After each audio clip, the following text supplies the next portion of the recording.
Bismillahirrahmanirrahim. Assalamualaikum warahmatullahi wabarakatuh.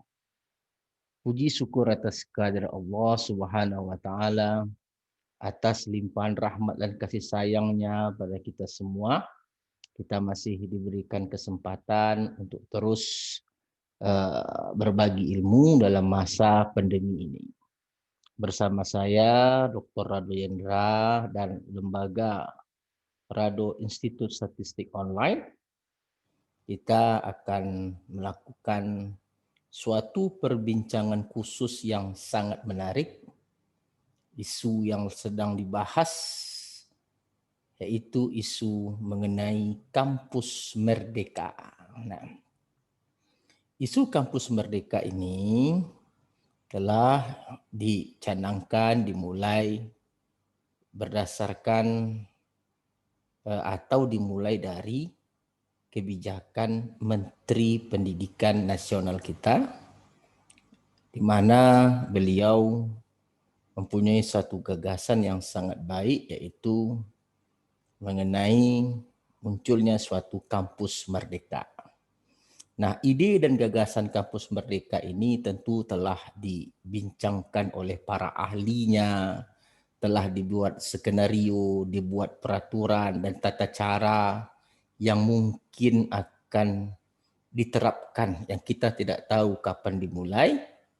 Tapi saya rasa melihat gencarnya kampus merdeka ini dibincangkan baik melalui forum formal seperti melalui diskusi-diskusi ilmiah ataupun mungkin forum non formal yang dibicarakan di berbagai institusi pendidikan tingkat perguruan tinggi. Nah, pada kesempatan ini saya pribadi bersama Lembaga Rado Institut Statistik Online ini ingin memandang kampus merdeka ini dari sudut pandang yang lain. Nah, kampus merdeka menurut definisi atau yang saya coba paparkan adalah itu dimulai dari dibangunnya atau dibentuknya, diciptakannya suatu dosen merdeka. Jadi sebelum kita menuju kampus merdeka, kita terlebih dahulu mempersiapkan dosen merdeka. Dosen merdeka itu definisinya adalah seorang pengajar atau seorang dosen yang mampu untuk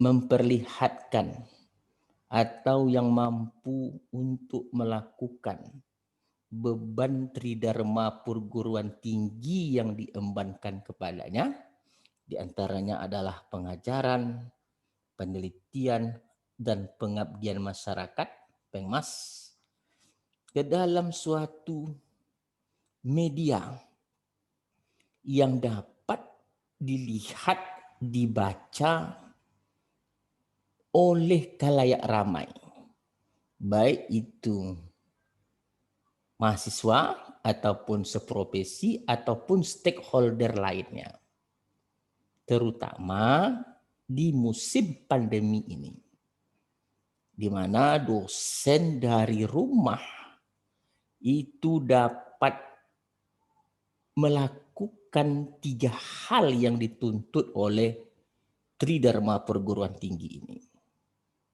pengajaran, penelitian, dan pengabdian masyarakat. Dan bila ini telah dapat dilakukan, maka sosok dosen merdeka itu akan tumbuh sendiri. Mereka merdeka untuk melaksanakan pengajaran, merdeka dari waktu, merdeka dari tempat. Kadang-kadang kita tahu di daerah-daerah tertentu ruangan kelas itu menjadi masalah. Kadang ruangan tidak cukup, mahasiswa banyak. Nah, ini jadi masalah. Tapi kalau dosen bisa mengemas hal itu, mengemas 3 hal yang dituntut oleh Tridharma perguruan tinggi ini, mereka sanggup tuangkan ke dalam suatu media, apakah itu media online, ya, seperti penyediaan suatu website, atau memanfaatkan media lain seperti Facebook dan segala macamnya. Seperti salah satu yang diwujudkan oleh Rado Institut Statistik Online dalam website www.radoinstitute.com, di mana dalam website ini 3 hal yang dibebankan kepada dosen yang dituntut oleh perguruan tinggi dikemas ke dalam 5 konten, 5 menu di dalam www.radoinstitute.com. Ada bahan ajar, ada pengabdian masyarakat, ada bedah riset, ada tanya jawab, satu lagi ada praktikum. Nah, semua bisa dilihat oleh siapapun yang mencoba masuk ke dalam www.radoinstitute.com. Dan bila ini telah tercapai, maka saya sudah menjadi dosen merdeka. Merdeka dari segala hal. Saya bisa mengajar malam hari, subuh hari, siang hari, tanpa ada kendala ruangan kelas, bahkan bisa menghemat keuangan, transportasi, dan yang paling pasti adalah ini merupakan hal terbaik dalam melaksanakan perkuliahan di musim pandemi. Dosen melakukan aktivitas Tridharma perguruan tinggi di rumah. Nah, setelah dosen merdeka terwujud, maka ada lagi yang disebut dengan prodi merdeka. Nah, ini prodi merdeka. Letaknya di kuadran 1. Apa itu prodi merdeka? Prodi merdeka yaitu gabungan atau kumpulan dari dosen-dosen merdeka dalam suatu rumah kecil yang disebut prodi. Nah, gabungan ini tentu menjadi prodi merdeka. Kita dapat bayangkan kalau seperti mata kuliah seperti prodi matematika, di situ ada pelajaran statistik, analisis real, analisa regresi, aljabar. Bila masing-masing dosen itu telah merdeka untuk setiap mata kuliah yang diampunya, maka kumpulan dosen-dosen merdeka tadi akan menjadi prodi merdeka. Nah, setelah prodi merdeka, kita masuk ke kuadran 2. Apa kuadran kedua? Fakultas merdeka. Fakultas merdeka ini apa? Kumpulan dari prodi-prodi merdeka. Jadi jika prodi matematik telah merdeka, prodi kimia telah merdeka, prodi fisika telah merdeka, gitu. Mereka akan berkumpul menjadi Fakultas Matematika dan Ilmu Pengetahuan Alam yang merdeka. Semua mata kuliah, semua kegiatan Tridharma perguruan tinggi untuk fakultas itu ada di dalam Fakultas Merdeka. Jadi bayangkan aja, saya tidak bisa bayangkan gitu betapa hebatnya kita. Di Universitas Riau ada Fakultas Merdeka, ada FMIPA Merdeka. Di Sumatera Barat di Universitas Andalas ada Universitas Merdeka, ada Fakultas Merdeka. Di UIN ada Fakultas Sains Teknologi Merdeka. Artinya, jika seorang mahasiswa ingin belajar matematika, dia bisa mengikuti kuliah, mata kuliah tertentu, katakanlah statistik. Bisa mereka memiliki banyak bahan ajar. Mereka belajar statistik di Fakultas Merdeka UIN Suska Riau. Mereka belajar statistik di Universitas Riau. Mereka belajar statistik di Fakultas MIPA Universitas Andalas.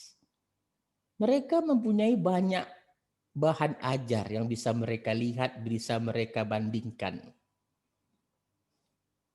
Luar biasa.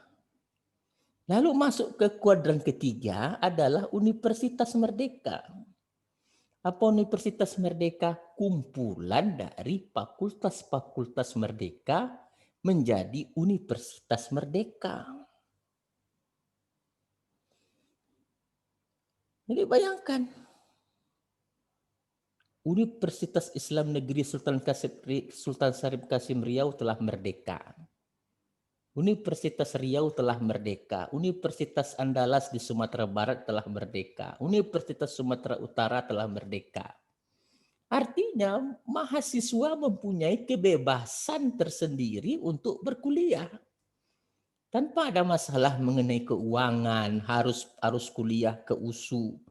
Tidak perlu ke USU, cukup di dunia maya mencapai Universitas Sumatera Utara. Melalui dunia maya mencapai Universitas Riau. Mahasiswa bisa mencari, memilih sendiri, terserah.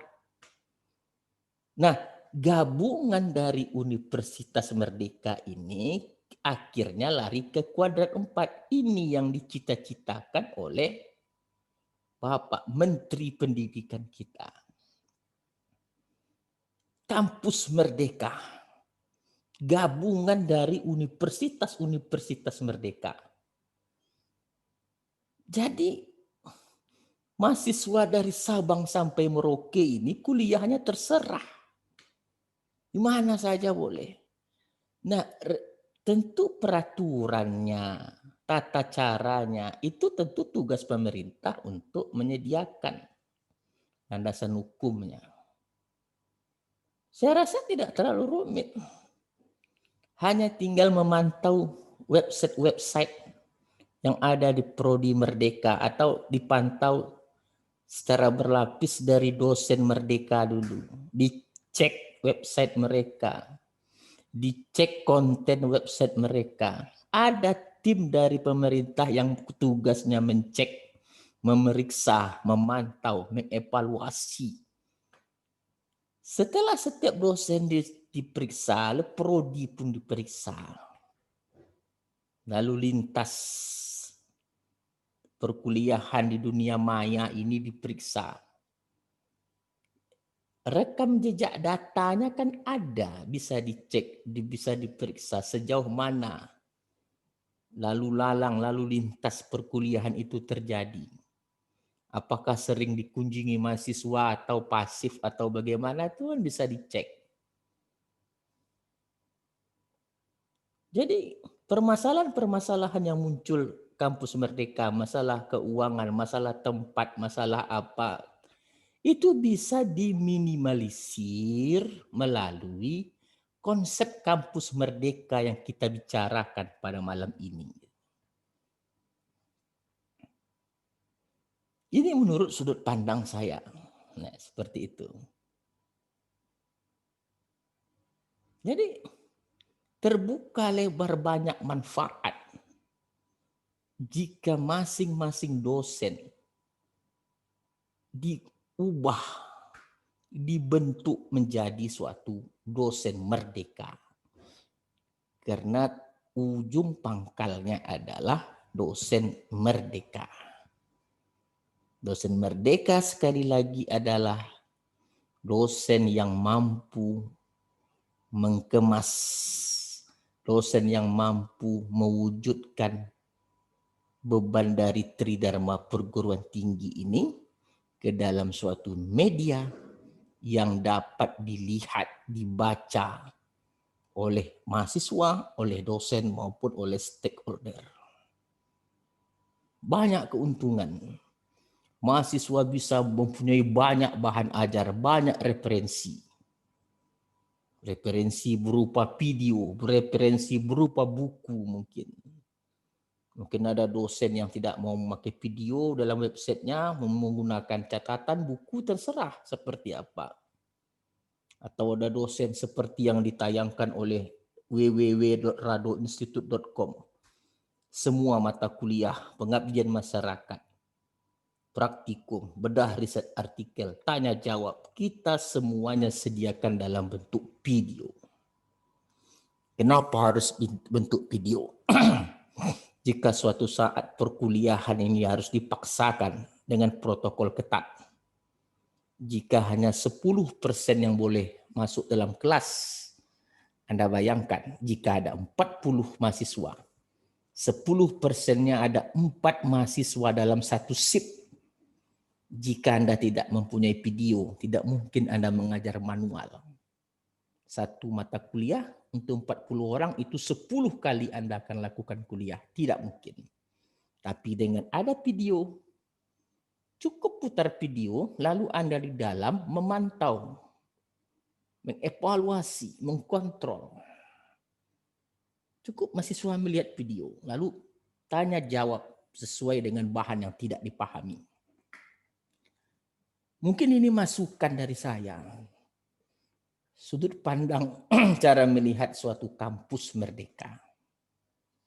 Semoga apa yang kita bicarakan ini dapat sampai ke pengambil keputusan untuk menimbang, untuk melihat atau untuk mengkoreksi atau setidaknya membaca apakah mungkin ini bisa dilakukan di negara kita, di tanah air kita. Mengingat pandemi corona ini entah kapan berakhirnya, kita tidak tahu. Malahan menjadi tambah buruk dengan dimunculkannya varian baru dari corona yang lebih berbahaya. Saya rasa bincang-bincang kita khusus kita malam ini cukup sampai di sini. Semoga Kampus Merdeka yang kita lihat pada malam ini dari sudut pandang yang lain dapat menjadi inspirasi, masukan, ide bagi pengambil keputusan dalam membangun Kampus Merdeka ini menjadi nyata. Wabillahi taufik wal hidayah. Assalamualaikum warahmatullahi wabarakatuh.